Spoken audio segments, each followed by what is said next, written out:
now move to question time, and I call Senator Colbeck. Thank you, President. My question is to the Minister representing the Treasurer, Senator Gallagher. Minister, what changes have been made to the budget rules since the budget? Thank you, Senator Colbeck. Minister Gallagher. Thank you, and I presume that. Thank you, President. I presume that Senator Colbeck is referring to the Australian Financial Review article. As you know, the BPAWs, the Budget Process Operational Rules, are released after each economic update or budget. That's a commitment of transparency that we put in place, and so they are available online at on the Finance website. And in relation to future budget processes, we'll release them in accordance with the way that we've done after the first three. We run a very tight budget process. Prime Ministerial approval is sought to provide authority for proposals to come forward, and nothing has changed in that regard. Minister Gallagher, please resume your seat. Senator Birmingham. Thanks, President. President, just a point of order. If I heard the minister correctly, she seems to simply be referring Senator Colbeck to a website. On direct relevance, Senator Colbeck was clearly seeking to understand if there have been any changes to any of the budget rules since the budget. Is Senator Gallagher, the Finance Minister, able to clearly address that particular part of the question? Thank you, Senator Birmingham. I think the Minister is clearly addressing the question, and I will continue to listen carefully. Minister, please continue. Yes, I have, and we are continuing the process we've put in place, which is we release the budget process operational rules once an economic update or budget has been finalised. So I did that after the last budget. They are on the website, and I will release the BPAWs after the next economic update, which would be presumably after my EFO. In relation, and I'm sure they're obsessed with the story in the Australian Financial Review. Yes, well, it's obsessed enough to ask a question about it rather than cost of living. But anyway, I've been clear. We run a very tight fiscal approach to the budget. We have found savings. We have reprioritised spending. We have ensured that we're paying less interest on the debt that we inherited, and we are delivering surpluses, and that is because we have a very strict set of budget process Thank you, Minister. operational the time for rules. answering has expired. Senator Colbeck, first supplementary. Thank you, President. I'll take that as a yes. Are reports in the Financial Review correct that the Prime Minister has given himself the power to unilaterally scrap budget decisions taken in the budget process? Thank you, Senator Colbeck. Minister Gallagher. Well, sorry, I didn't hear the question. I thought it was a statement. Thank you, Senator Birmingham. I'll get Senator Colbeck to repeat the question, please, and reset the clock. Repeat the question, President. Thank you. Are reports in the Financial Review correct that the Prime Minister has given himself the power to unilaterally scrap budget decisions taken in the budget process? Thank you, Senator Colbeck. Minister Gallagher. Thank you, and I appreciate the question. In terms of our approach to the budget, and the Prime Minister leads that, as he does in other areas of policy work across the government, the Prime Minister provides authority. As I imagine the Prime Minister's, well, your Prime Minister actually had ministerial responsibility for 5 portfolios, so I guess he didn't have to talk to himself about that. But the Prime Minister provides the authority for consideration of policy priorities within the government. He's always had that. He continues to have that. I think a contrast in our approach to budget management is pretty stark. You had deficits, we've got surpluses, we're paying lower interest, we paid higher interest. Please resume your seat. Senator Birmingham. Again, President, point of order on direct relevance. Senator Colbeck was asking not about the Prime Minister's authority to allow the bringing forward of new policy proposals, but instead whether the Prime Minister has given himself the power to unilaterally scrap budget decisions. Can the Minister address this question with a simple yes or no will suffice? Thank you. I believe the minister's being correct. She is entitled. I note that you repeated the question, and I think that she is exploring the Prime Minister's responsibility in relation to the budget, but I will continue to listen carefully, Senator Birmingham. Thank you, President. I know it must come as a surprise to those opposite that we run a traditional government of good process where the Prime Minister has ultimate authority. We have ERCs, we have proper process. Unlike those opposite, we know what happened under them. They didn't even get a say. Thank you, Minister. The time for answering has expired. Senator Colbeck, second supplementary. Thank you, President. I think we've had 2 yeses so far. Is it correct that the Prime Minister has made changes to give himself more flexibility in shifting budgeted funding to different projects? Why would the Prime Minister need such flexibility, and what obligations are there for the Prime Minister to consult you, as Finance Minister, of any actions he's taking to rewrite the budget? Thank you, Senator Colbeck. Minister Gallagher. There was a lot in that, Senator Colbeck. There was a lot. It might come as a surprise to you, but our Prime Minister is not the Finance Minister, and he's not the Treasurer, and he's not the Health Minister, and he's not the Resources Minister. And what else was he? And so, surprise, surprise, shock, horror, here it is, breaking news on the floor of the Senate. The Prime Minister talks to the Finance Minister about budget matters. Wow. Whoa. Guess what? He also talks to the Treasurer about these matters. There's a shock, isn't it? Because do you know what? They're 3 different people in our government. They're not one person, they are 3 different people, and you actually do have to go and speak to each other about it. So that's what happens. We run a traditional, proper government process when we put our budgets together, and they are focused always on cost of living, which is what matters to the Australian people. Thank you, Minister. The time for answering has expired. Senator Ciccone. Thanks a lot, President. President, my question is to the Minister for Finance and the Minister for Women, Senator Gallagher. Government-funded paid parental leave is a vital support for many new parents in Australia. It is a proud Labor achievement introduced under the leadership of Federal Labor and Jenny Macklin back in 2011. Yesterday, this Labor legacy was extended, with paid parental leave expanding now to 22 weeks. Can the Minister please outline the aspects of the Albanese government's paid parental leave reforms and how these reforms will benefit many mums and dads in our community? Minister Gallagher. Thank you very much, President. I thank Senator Ciccone for asking this question and acknowledge the role he plays in bringing up his lovely son, who brings joy into this chamber. Paid parental leave is a proud Labor legacy.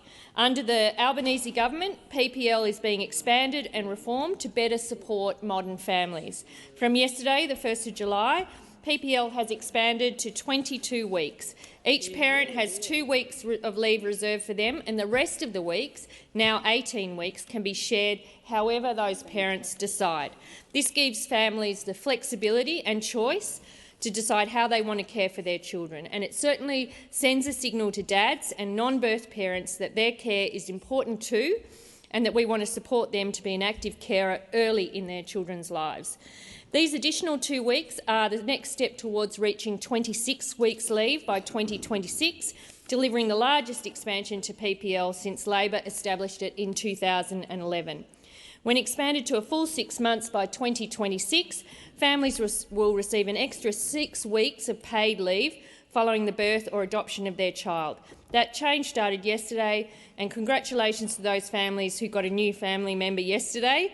It builds on the changes from the 1st of July last year.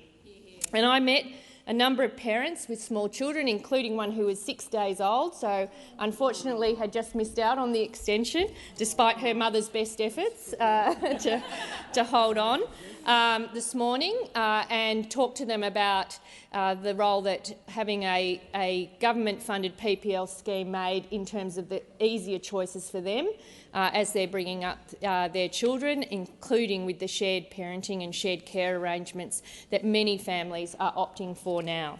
Thank you, Minister. Senator Ciccone, first supplementary. Thanks a lot, President. Thanks, Minister, for that comprehensive answer. I'm sure many mums and dads out there will welcome the government's announcement.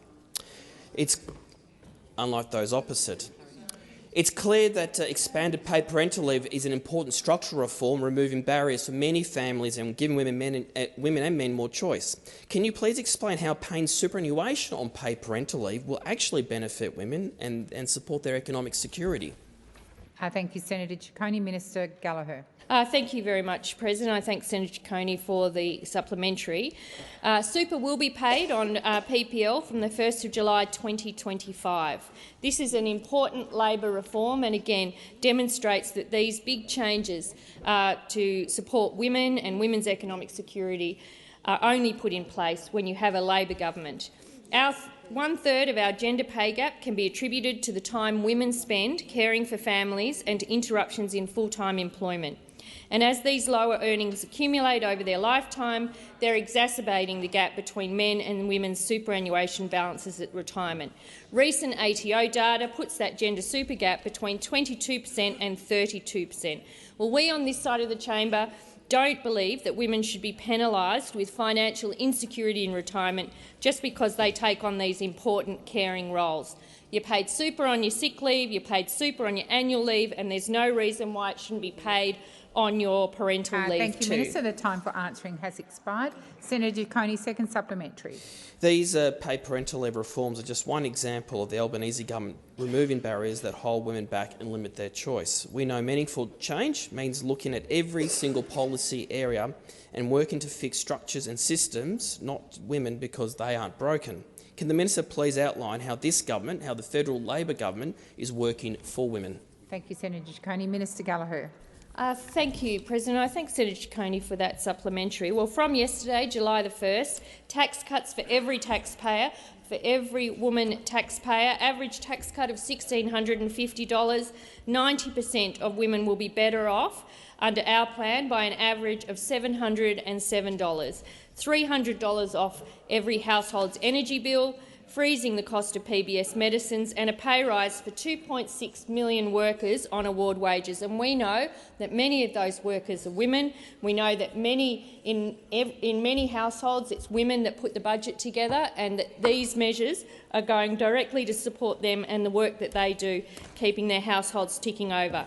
We've also got investments in women's safety, our super on PPL, our investment in rent assistance, again, where the majority of those who will receive it are women, and particularly women with children, our investment to reduce help loans, and our investments in women's— Thank you, Minister. The time for answering has expired. Senator Bragg. Thanks very much, President. My question is to the Minister for Finance, Senator Gallagher. Minister, what is the current rate of mortgage stress in Australia? Good question. Thank you, Senator Bragg. Minister Gallagher. Thank you, and I thank Senator Bragg for the question. We know that Australians are doing it tough, and particularly those with mortgages. I don't think it's any surprise that would be the case after the interest rates increases that we've seen over the past, which actually started under you, which is conveniently forgotten every time this is raised by you, but that has had an impact.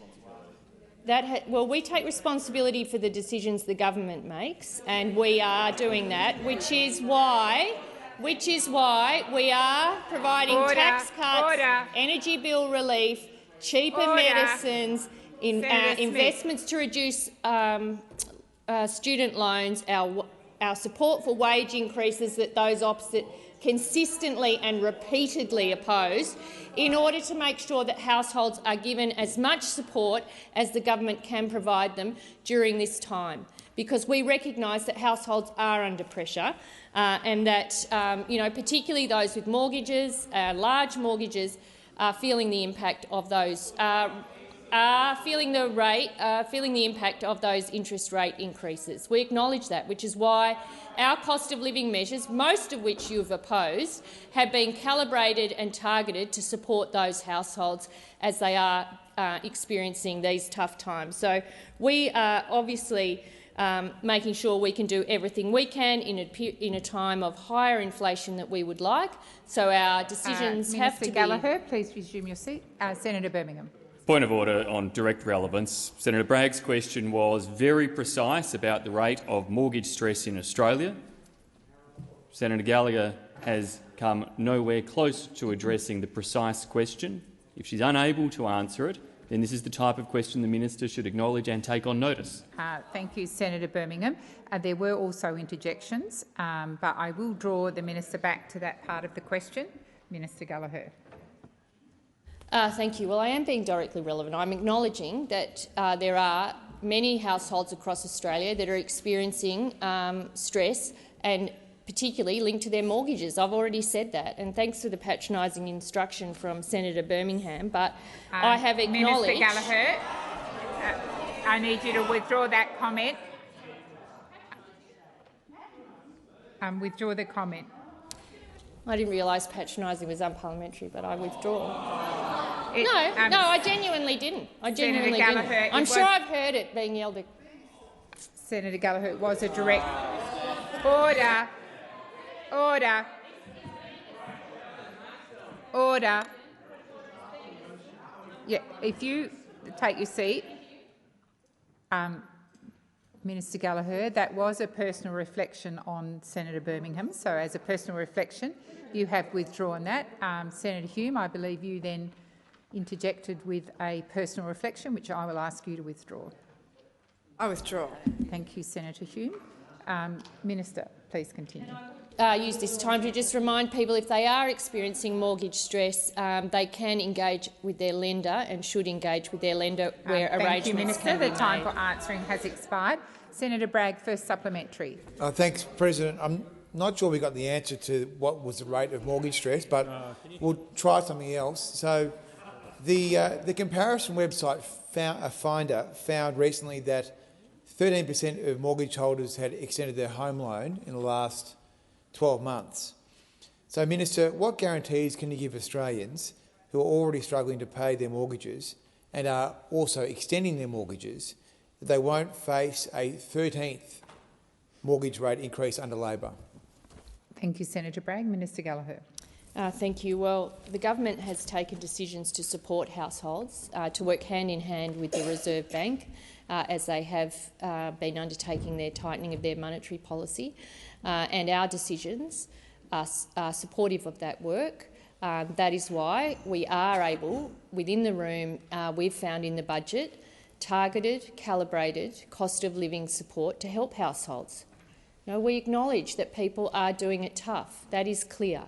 And the government has a serious responsibility to do what it can to put downward pressure on inflation where our decisions impact, and make sure that the decisions we take support households, which is exactly why we revised the tax arrangements. Because if we had not revised them, if we had not changed them, changes that those opposite wanted to call an election over originally, millions of workers would have missed out on a tax cut on the 1st of July. So Thank you, Minister. The time for answering has expired. Senator Bragg, second supplementary. So, Minister, you've just cited those income tax changes, but how much does the average mortgage holder have left from those changes after they've paid the costs of rampant inflation, high mortgage rates and sky-high energy bills, let alone the prospect of further rate rises? How much worse off are Australians going to be under Labor's so-called relief? Thank you, Senator Bragg. Minister Gallagher. Thank you. Well, they'll be better off than they would have been under you, Senator Bragg, because you're— well, that is the answer. And you have opposed our other sensible cost of living measures. Let us not forget that when it came time to vote, you all voted against the energy rebates. Just remember that. When we were trying to help households, you said no. When we wanted to revise the tax arrangements, you wanted to call an election over it. Remember that?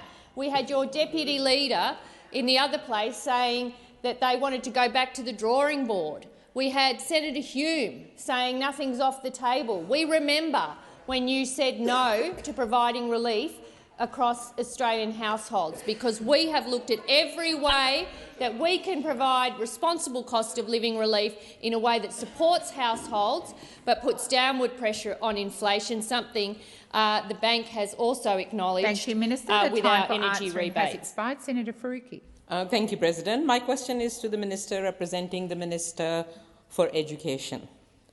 Minister, your government's International Student Caps Bill is a blatant attack on international students, student choice and university independence. It is a power grab and a self-interested, politically driven approach to higher education, which will be terrible for Australia's reputation as a place to study. Not since Scott Morrison's disastrous job-ready graduates package have we seen such strong opposition from the sector, with everyone from the Group of 8 to Universities Australia to the New South Wales and South Australian governments lining up to slam the bill. Everyone I've spoken to, unions, experts, unis and students, all hate this bill. Will you dump the destructive International Students Caps Bill? Thank you, Senator Faruqi. Minister Watt. Thank you, President, and thank you, Senator Faruqi. The short answer to your question is no. And unlike the Greens political party, this government does recognise that we do need to put some caps and put some limits around the level of migration we are seeing to Australia at the moment, in particular through the international education system. I don't have the figures right in front of me at the moment, but we have seen a massive growth in international education over the last couple of years in Australia, and that is putting unsustainable pressure on the amount of migration that we are receiving in this country at a time when people are experiencing cost of living pressures and very real housing pressures. What would have helped to deal with this situation is if we could have had any bit of cooperation whatsoever from the Greens political party when it comes to providing more housing for Australians. But instead, what we see from the Greens is constant cries for more housing and then constant votes against the initiatives that we take in this chamber to try to deliver more housing. We saw that it took many months for the Greens to finally capitulate and vote for the government's Housing Australia Future Fund, which will be delivering tens of thousands new homes. And even in the last fortnight, what have we seen from the Greens when it comes to housing? We've seen them obstruct and delay and block more legislation from this government to assist people help to buy their own homes, to help renters buy their own homes, and also to encourage developers to invest in housing through our build-to-rent scheme. So the Greens want to have it both ways. They want to get out there with their social media memes and their rallies and demand more housing, but they also want to have rallies against particular housing developments at the same time as they want to have housing. They want to go out there and call for more housing when they're out on the forecourt out there in a press conference, but when they come in this room, they vote against new housing being delivered, they vote against building to rent, they vote against help to buy, and they also want to vote against measures like what we are taking with international education Thank you, Minister. to put some the limits time on for migration. answering has expired. Senator Faruqi, first supplementary. Minister, you have just confirmed that your International Student Caps Bill is nothing but a racist dog whistle of a policy. Falsely, and you've done it again now, falsely conflating international students and the housing crisis and the cost of living crisis. You're punishing international students for the government's own failures. Senator Faruqi, resume your seat. Senator McAllister. Point of order. Senator Faruqi is reflecting on the minister and she ought to withdraw it.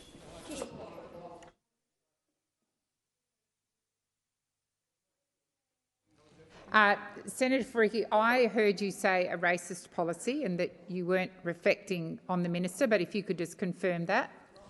Yes, President, I did say racist dog whistle of a policy. Senator Faruqi, I do remind you in this chamber that I expect senators to clarify without repeating what someone else has found offensive, and I would ask you to hold that in your thoughts next time you stand. Senator McAllister. I do ask that people reflect on the transcript. It was a very specific reference to your policy and it related to the minister to whom the question was addressed.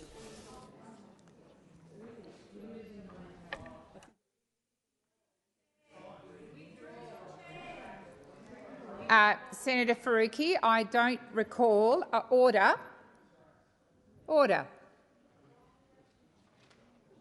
I wrote down the key words of your question.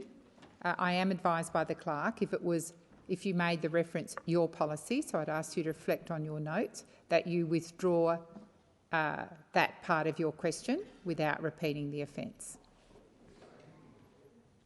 Chair, I don't have a your in my script here, so I don't know. But it is yours means the government policy. Senator Faruqi, you've indicated that you intend it to be your, so I am now going to ask you to withdraw. Question again, if you don't mind. First of all, Senator Faruqi, order, order, order, order across the chamber. Senator Scarr, resume your seat. I haven't finished. I'm just talking to Senator Faruqi at this time. Senator Faruqi, I have asked you to withdraw that part of your question, so I simply need you to stand up and withdraw, and then I will allow you to re-ask the question if that is your request. I withdraw. Thank you. There being no further points of order, I ask Senator Faruqi to bear in mind the discussion we've just had and to re-ask the question. President, could we reset the clock then? Yes, certainly, Senator Faruqi.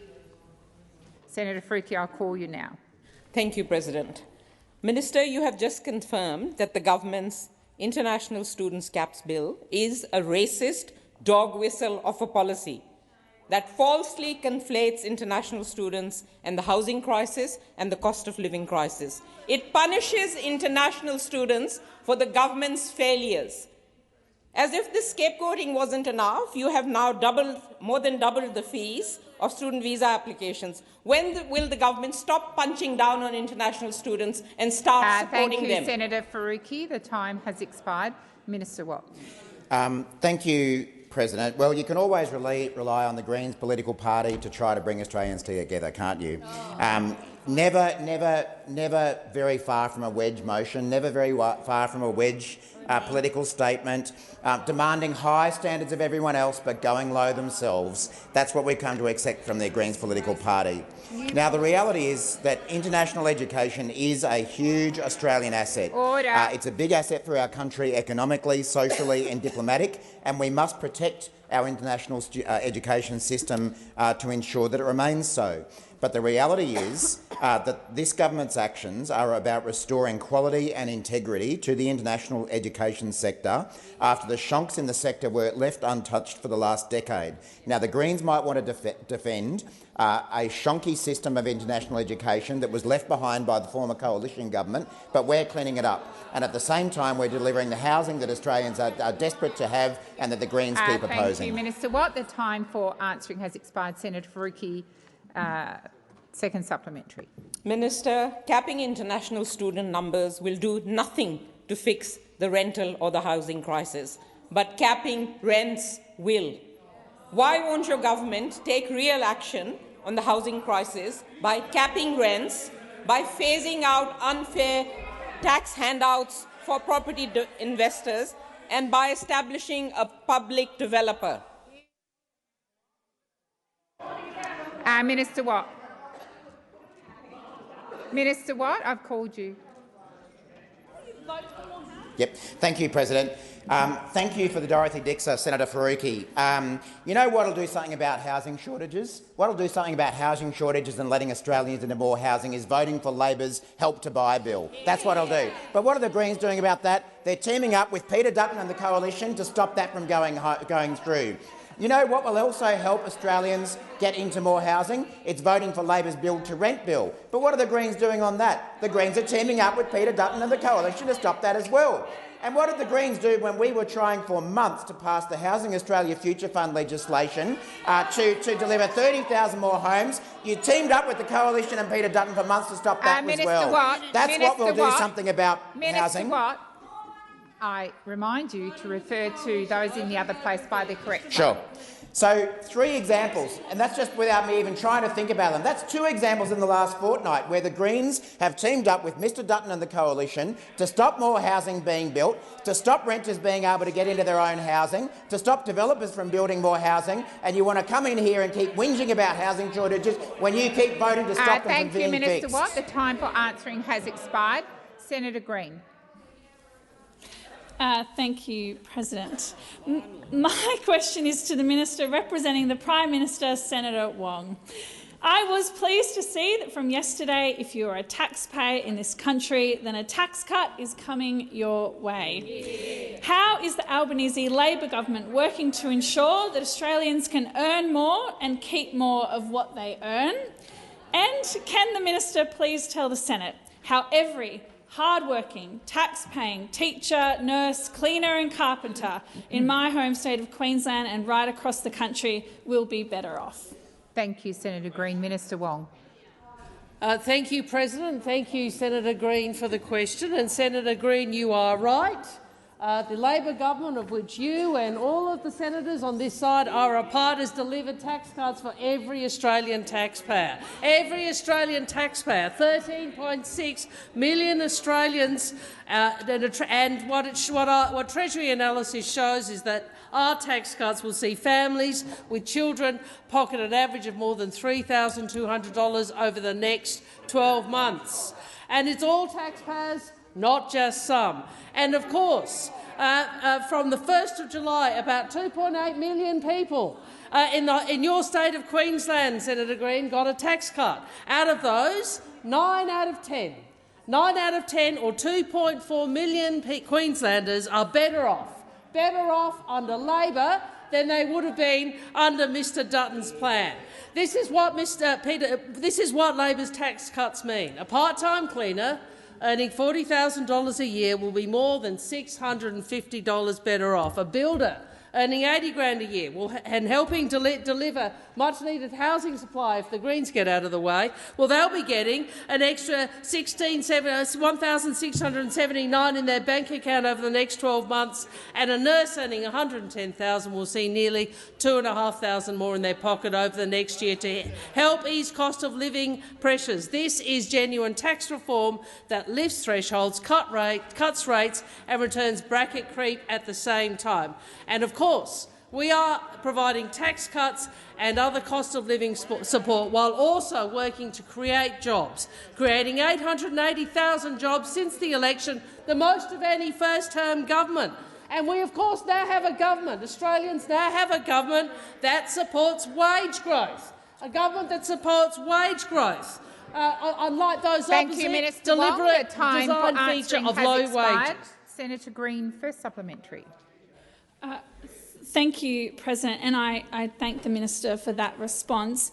As a proud member of the Albanese Labor government that works for all Australians, I'd like to ask the Minister why the government is giving every taxpayer in this country a tax cut and not just some, as the Liberal and Nationals would have liked. Thank you, Senator Green. Minister Wong. Well, we really see— thank you, Senator Green, for the supplementary, and I think we really see one of the differences between the parties by the tax cuts that they came forward with. Don't we really see that? Because the majority of Australians and all Australians on lower incomes wouldn't have got a tax cut under those opposite.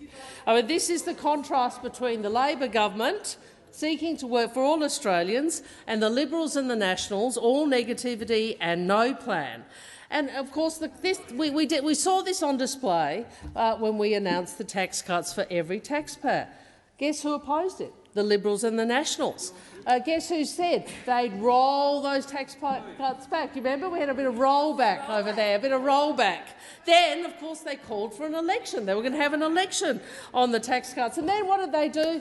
Well, they just quietly voted for them, although they were going to change them and take them to the next election. And they're not telling people what they really want. But what we do know, because this economic policy is an expression of values, we do know what they really think. Senator Green, second supplementary. Thank you so much, President. I know that the Albanese government's work to ease cost of living pressures goes beyond tax cuts. Can the minister please update the Senate on how the Albanese government is providing energy bill relief now and delivering the only plan backed by experts for a clean, cheap, reliable and resilient energy system that will support Australians? Thank you, Senator Green. Minister Wong. Thank you, President. Well, power prices, energy security, these are serious issues. These are serious issues and they deserve serious attention. They deserve serious attention and a plan, a real plan. And that is what this government is providing, the first time that Australians have seen that in over a decade. But what we know about those opposite is they have no plan. They have no plan. They have a political strategy, which was their nuclear announcement. Haven't really heard a lot about that lately, which is the most expensive form of energy. They want to deliver the most expensive form of energy in 20 years' time, and worse, they want taxpayers to foot the bill. They want taxpayers to foot the bill. You know what the Smart Energy Council said? It said that your reactors would cost as much as $600 billion of taxpayer dollars, while delivering 3.7% of the energy mix in 2050. Wong. The time for answering has expired. Senator Tyrrell. Senator Ayres. Senator Tyrrell. Thank you, President. My question is for the Minister representing the Minister for Infrastructure, Senator Watt. In 2018, the Coalition Government committed $30 million to build a cableway at Cradle Mountain. That funding was withdrawn by Labor last year because the Tasmanian Liberal Government failed to submit more information. But now Tasmanians are in the dark, with no one willing to confirm if this project is still on the table or not. Minister, is Labor still considering funding for this project, or has the door been shut on federal funding for the Cradle Mountain Cableway? Thank you, Senator Tyrrell. Minister Watt. Thank you, President, and thank you, Senator Tyrrell. I may have to wait for some more detailed information to be provided to me so that I can provide you with the specifics of, address the specifics of your question. But I have had some helpful commentary from a couple of my Tasmanian colleagues who have, and that's far better from any question time brief, who have informed me that the Tasmanian government has actually provided not just little information, but I think no information to support their application. It would seem that there's one Tasmanian senator over the other side of the chamber who's willing to defend the Tasmanian government, but I would prefer to rely on the information I'm getting from my colleagues here. As I say, Senator Tyrrell, it is incumbent on the Tasmanian government to provide the information that's necessary to support what is a fairly substantial commitment of taxpayers' funds. If they were to do so, I presume that we would consider that application for funding. I'd obviously need to double-check that with the Infrastructure Minister, who I'm representing here. But if I have any further information that I can provide in response to your question, I'm very happy to do so. Senator McKenzie. Senator Tyrrell, first supplementary. I'll take that as a maybe. In a media release on the 26th of February 2018, the now Prime Minister, Anthony Albanese, said Labor would invest $15 million to improve facilities at Cradle Mountain. If the full cableway funding is off the table, which we're not sure about yet, will Labor honour this promise? Thank you, Senator Tyrrell. Minister Watt. Thank you again, Senator Tyrrell. Again, I would need to get some specific details to address your question and come back to you on that as soon as I possibly can. But I am reminded that, and you've sort of referred to this yourself, that the Commonwealth's actions have been largely based on the failure of the Tasmanian government to deliver the information required for us to be able to meet that commitment. It's not unusual for Commonwealth grants to be made to state governments dependent on state governments either providing business cases or providing information about the cost or delivery timetable for a particular project. My understanding is that that information that's required has not been delivered, so it makes it a little bit difficult to therefore provide that kind of money to the Tasmanian government. As I say, Senator Tyrrell, if I can get some further information for you, I'll come back to you as quickly as I can. I would ask that particularly the Tasmanians not interject across the chamber when there's a question on Tasmania. Senator Tyrrell, order, order, order. Senator Tyrrell, second supplementary. President, I will attest Tasmanians are quite rowdy. The Tasmanian Liberal Government have dropped the ball on this project. They didn't get the extra information in on time or at all from the sounds of it. But Cradle Mountain is one of Tassie's most important tourist attractions. Surely Labor doesn't think Tasmania should be punished because of a lazy state government. Thank you, Senator Tyrrell. Minister Watt. Minister Watt, please resume your seat. Senator McKenzie, I've called you a number of times. This is not your question. I'm asking you to listen in silence. Minister Watt. Thank you, President. Thank you, Senator Tyrrell. I agree that Tasmanians shouldn't be penalised because of a lazy Tasmanian state government, and that's exactly why the Albanese government committed $2.2 billion towards infrastructure projects in Tasmania in this year's federal budget. I could take you through the details, but there are a range of different road projects, both new and existing, that we are contributing money for. And the point about the project that you're talking about is that, as I've said, the Department of Infrastructure did not receive the required information from the Tasmanian government by the 28th of April 2023, which meant that we were unable to complete an assessment of the project. Now, I think many of us in this chamber know someone who might be able to do something about that. He was well known to many people in this chamber, and his name is Eric Abetz. He's particularly well known to Senator Duniam. Senator Duniam knows Senator Abetz former Senator Abetz very well. Senator Colbeck knows former Senator Abetz very well as well. Maybe they could pick up the phone to Eric Abetz if he'll take their phone call and get this fixed up. The time for answering has expired. Senator Van. President, my question is to the Minister representing the Minister for Infrastructure and Transport, Senator Watt. With the government passing the new vehicle emissions standard recently, and I applaud its ambition to reduce emissions, however, according to industry, there is an unintended consequence that will result in fewer complying vehicles, not due to an unwillingness of the industry, but due to the lengthy approval process that new vehicles must undergo to be registered on Australian roads. While I appreciate the process ensures vehicles meet safety and environmental standards, it has proven to be too lengthy and cumbersome to support the ambitions of NVES. Will the government reassess the vehicle approval standards and processes so that the ambition of the new vehicle emission standards can be met and purchased by Australian consumers? Thank you, Senator Van. Minister Watt. Thank you, President, and thank you, Senator Van. And thank you also for joining with the government and other senators in this place for finally bringing in the new vehicle efficiency standards that Australian motorists have needed for a very long time. Of course, these standards were opposed by the Coalition, just as they opposed actually progressing them at any point in their last 10 years. I do remember Senator Sharma. Senator Sharma had a bit to say in favour of new vehicle efficiency standards when he was over on the other side of the building, but he underwent some sort of weird transformation as he drifted across this side of the chamber. He was put into re-education by all the Conservatives in the Liberal Party that he's now joined, and I actually don't know what he thinks about this anymore, and I'm not sure if he knows what he thinks either. But Senator Van knows what he thinks. And he supported these new vehicle efficiency standards, which are obviously important from an environmental point of view, but are vital to ensure that Australians don't pay more for their petrol than they have to in the future.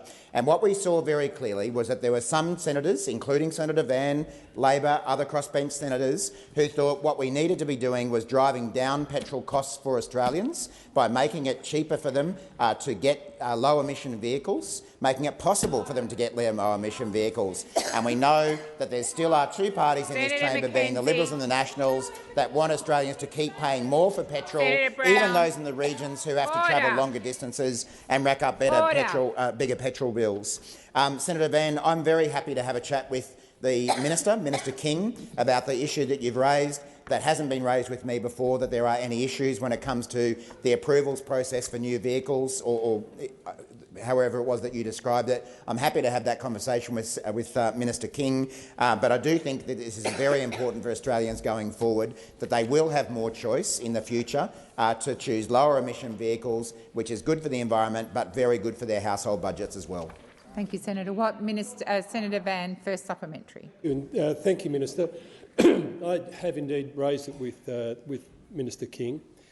And this is, she said she'd look into it, but I think it's worth raising here. So the question is, what can the government do to be able to facilitate the process such that more efficient vehicles can come in a timely manner, because there is a very short timeline to be met with this. Is there? Can the Minister tell us? Thank you, Senator Van. The time for asking has expired. Minister Watt. Thanks, President, and thanks, Senator Van. I have been informed that it is the government's intention to undertake a review of this legislation to assess how it's proceeding, and of course if there are amendments or tweaks that need to be made to that system to address the issues that you've raised or any other issue which may arise, then we would of course consider doing so. I think the most important thing here, though, is that at last Australia does have a system to bring in line our vehicle emission standards with the rest of the developed world. My recollection is that we were right up there with Russia previously when it came to allowing the dirtiest vehicles, the most expensive vehicles to run, the most fuel demanding and heavy vehicles, which of course all that does is put further household budgets under pressure. So this measure is very important to reduce the emissions of vehicles in Australia, bringing them into line with most of the rest of the developed world, and also assist households reduce their petrol bills at a time when they need that most. Senator Van, second supplementary. Thank you, Minister. Australians have shown a keen appetite to drive both electric vehicles but also especially plug-in hybrids. Due to the greater range and the price disparity, with the sunsetting of the FBT occurring in a few months, will the government back my bill to extend that sunset of FBT on plug-in hybrid vehicles? Minister Watt. Thanks, President. Thanks, Senator Van. I can't say I'm familiar with the exact details of your bill, but I'll undertake to go and have a good look at that. I certainly am not aware of any plan from the government to support that bill. Technically, it does fall under another minister, being the Treasurer as well, but happy to get you some advice on that. But it's very clear that this government wants to support the introduction of as many low-emission vehicles into the Australian fleet as possible. We obviously do have a range of tax incentives in place already to assist Australians take up lower emission vehicles than we've seen in the past. That will be good for household budgets, as I was saying. It'll be good also for the environment in terms of bringing down emissions. It is unfortunate that even after all this time, we still see the coalition refuse to support those kind of things. They had a failed go at it when they were in government. They continue to fail on this matter now that they're in opposition. They're not serious about helping Australians with cost of living pressures. We see them vote against initiative after initiative, including this one. Thank you, Minister. Senator Lambie. Thank you, Madam President. My question is for the Minister representing the Minister for Defence. There is ongoing anger and resentment among former and current serving members of the Australian Defence Force because senior command has failed to take responsibility for policies or decisions leading to the alleged war crimes in Afghanistan. The Taliban's takeover of Afghanistan has created practical difficulties for investigators, yet the government continues to pursue alleged war crimes at the expense of current and former members of our RDF. These matters have been handled as though the accusations have already been proven true. A presumption of guilt prevails, not innocence, due to the way it has been handled by generals and the government. When will the government collectively accept responsibility and accountability for what went wrong in Afghanistan? Thank you, Senator Lambie. Minister Wong. Can I thank you, President. Thank you to Senator Lambie for her question, and she has been consistent and persistent in her advocacy for defence personnel and the veterans community, and particularly on many issues, including this one. By way of background, of course, the Afghanistan inquiry was initiated in 2016 to determine if there was any substance to rumours and allegations relating to breaches of the law of armed conflict by Special Operations Task Force over the period 2005-2016. The matter is being was dealt with through both the IGADF and is also being dealt with through the Office of the Special Investigator, and I'm advised the next court mention for the first charge brought by the Office of the Investigator is scheduled for 2nd of July 2024. I'm also advised that the Defence Department has implemented the required actions to close 139 of the 143 inquiry recommendations, and that the Office of the Special Investigator is continuing its work.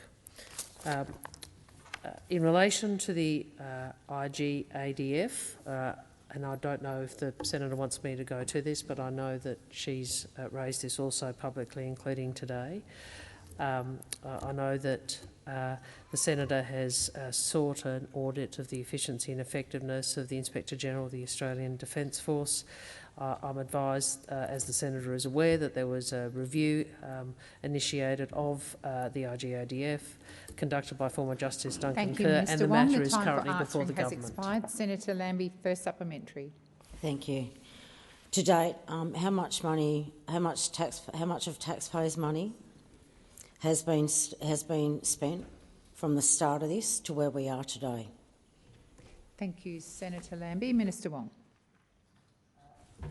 Senator, to clarify, I don't have the detail of that, but in order to get advice on it, can I just clarify, I assume you mean from the commencement of the inquiry, or are you suggesting different in relation to the Office of the Special Investigator? So perhaps if you can clarify that. I don't have those full details in front of me, but I'm very happy to ask the Defence Minister's Office to provide you with an answer on that. Senator Lambie, second supplementary. Madam President, the Chief of the Australian Defence Force, Angus Campbell, provided advice to the Minister last year about the issue of command accountability, including the possibility for senior commanders to be stripped of honours and awards. However, the government is dragging its feet and refusing to take action to restore integrity and trust in the Australian Defence Force. In the last 12 months, how many letters has the department received from current and former members of the Australian Defence Force demanding to revoke the Chief of Defence Force, Angus Campbell's Distinguished Service Cross? Thank you, Senator Lambie. Minister Wong. I think, Senator, there were two aspects to your question. First, in relation to command accountability, it is the case commanders can be held criminally responsible for being directly, indirectly or knowingly concerned in or party to the commission of a war crime. This would be a matter for the Office of the Special Investigator. Command accountability action may be considered where it is found that a commander is morally responsible for the actions of their subordinates, regardless of their involvement in the specific acts. With respect to the Afghanistan inquiry, the Inspector-General found alleged criminal behaviour was conceived, committed, continued and concealed at patrol commander level. Above that level, the inquiry found commanders did not know and were not recklessly indifferent to whether their subordinates were allegedly committing war crimes and did not fail to take reasonable steps to discover the behaviour, although the inquiry does find that commanders bear moral responsibility and accountability. In relation to the second part of your question, I do think that's been canvassed in estimates. As you know, the decision to grant an honour can be referred to the tribunal. Has expired. Senator O'Neill. My question is to the Minister representing the Minister for Housing and Homelessness, Minister Farrell. I refer to the Albanese Labor government's recent budget and its new investment in housing measures. How is the government, through its Homes for Australia plan, working to address the nation's housing challenges? And how will the focus on boosting housing supply help put downward pressure on house prices and rents and provide relief to households facing cost of living pressures? Minister Farrell. Thank you, President, and I thank Senator O'Neill for her ongoing interest in the issue of housing and homelessness. Our government understands that too many Australians are facing serious cost of living challenges, and many are struggling to buy a home or afford the rent. After a decade of inaction by the Liberals and the Nationals, it's clear that Australia doesn't have enough homes, and we haven't for a very long time. That's why the government has a goal of building 1.2 million homes by the end of the decade through our Homes for Australia plan. That's a plan which experts say will improve affordability and reduce cost of living pressures for renters and home buyers. Well, I'm just about to tell you, Senator Cash, the budget includes $6.2 billion in new investment to build more homes and support Australians, bringing our government's new housing initiative to $32 billion. I'll repeat that, $32 billion. As a part of this, we have committed $1 billion to get homes built sooner. Homes for women and children fleeing family violence and Senator Cash, for young Australians. We know we need more tradies to build more homes, so we're investing in more fee-free TAFE places in the construction industry. We're also boosting the supply of social and affordable housing through our Housing Australia Future Fund, the Housing Accord and the Social Housing Accelerator. Together, Senator McGrath, these investments will build more homes for Australians who need them and reduce cost of living pressures for renters and home buyers. Senator O'Neill for supplementary. Thank you, Madam President. And thank you, Minister, for giving such a hopeful answer to Australians. It always surprises me how upset they get about that. Thank you for outlining what the Albanese Labor government is doing to improve housing affordability through its Homes for Australia plan and outlining the more than $6 billion in new investment in the recent budget. Can the minister please outline what is standing in the way of further support from the government to get housing prices down and help more Australians purchase an affordable home of their own? Thank you, Senator O'Neill. Minister Farrell. Thank you, President. And again, I thank Senator O'Neill for her interest in this topic and for her first supplementary question, because our government believes Australians should be able to realise the dream of owning their own home. We have expanded the Home Guarantee Scheme, which under our government has already helped more than 110,000 Australians into home ownership. We're now working with states to deliver our Help to Buy share equity scheme. Sadly, of course, the Coalition and the Greens have once again teamed up to delay legislation that will help 400,000 low and middle income families stop paying rent and purchase a home of their own. For the Coalition and the Greens, it's always about the politics, but never, ever, ever about the people. Thank you, Minister Farrell. Senator O'Neill, second supplementary. Thank you, Minister, for outlining how the Albanese Labor government's new budget investment is actually boosting housing supply and how measures like Help to Buy will help more Australians achieve the dream of home ownership. Can the minister outline what the budget is doing to help Australians in need of social and affordable housing and Australian renters struggling with cost of living pressures? Minister Farrell. Thank you, President, and again thank Senator O'Neill for her second supplementary question. We are delivering significant new action to help Australian renters. We've led the way on renters' rights, securing a better deal for renters. We're easing cost of living pressures in the budget with the largest increase in rent assistance in decades. We're also offering new incentives to boost the supply of rental housing by encouraging build-to-rent accommodation. And once again, the Coalition and the Greens are standing in the way. They stood in the way of more social housing by delaying the Housing Australian Future Fund. Now they're standing in the way of more help for home buyers, and they know they are standing in the way of more help for renters. Senator Nampijinka-Price.